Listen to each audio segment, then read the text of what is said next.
Assalamualaikum warahmatullahi wabarakatuh. Selamat pagi, siang maupun malam, Bapak, Ibu, dan teman-teman semua. Pada kesempatan kali ini, izinkan kami mempresentasikan proyek kami yang berjudul Identifikasi Pola Getaran dari Aktivitas Pengguna Wearable.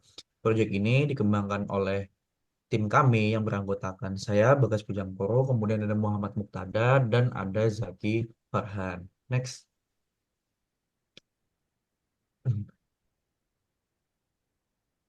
Bisa di next. Ya, terus.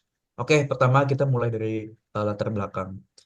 Kita ini hidup di zaman atau di era di mana wearable device seperti smartband maupun smartwatch ini jadi bagian keseharian kita melalui sensor seperti akselerometer. Jadi perangkat ini tuh mampu merekam pola getaran tubuh pengguna.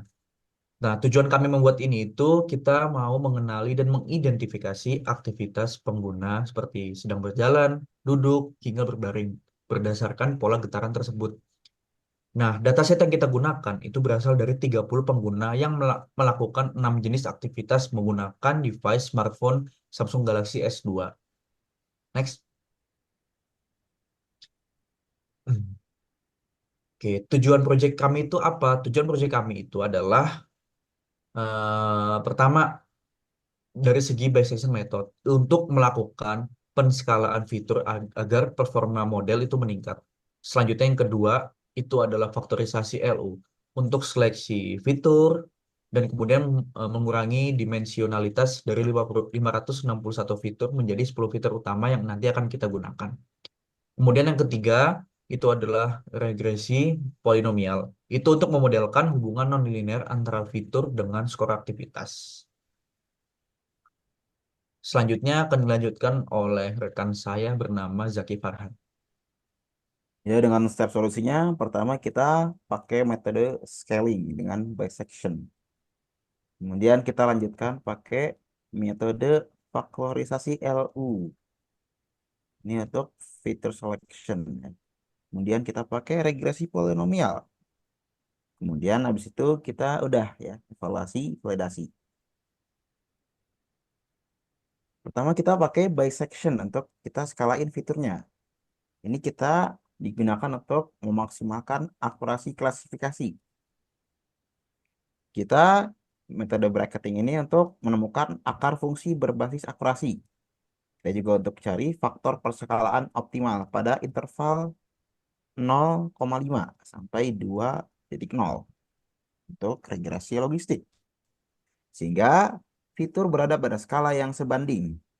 Ini dapat meningkatkan performa model. Untuk bagan caranya ini seperti di sini ya. Saya nggak bisa jelasin banyak. Oke. Untuk faktorisasi LU ya kita kita cari 10 fitur terbaik dari 561 fitur.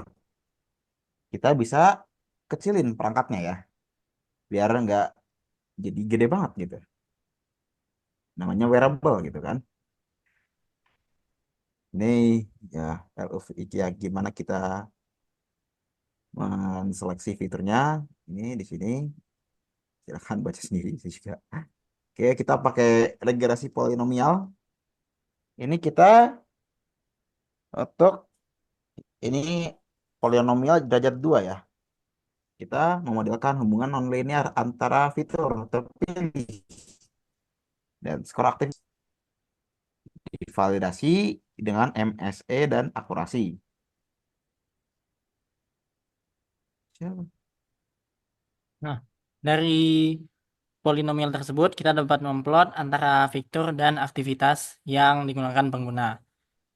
Seperti plot ini, kemudian kita membandingkan fitur dan skor aktivitasnya, sehingga terlihat hubungan antara keduanya. Selanjutnya, hasil yang diharapkan adalah kita mendapatkan hasil akurat dengan kalibrasi 76%, 6% dari pengujiannya.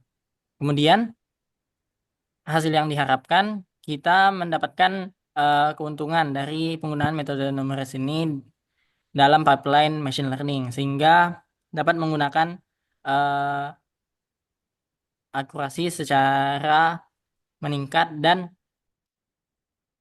klasifikasi metode secara optimal, sehingga mendukung aplikasi mengenali aktivitas yang lebih andal.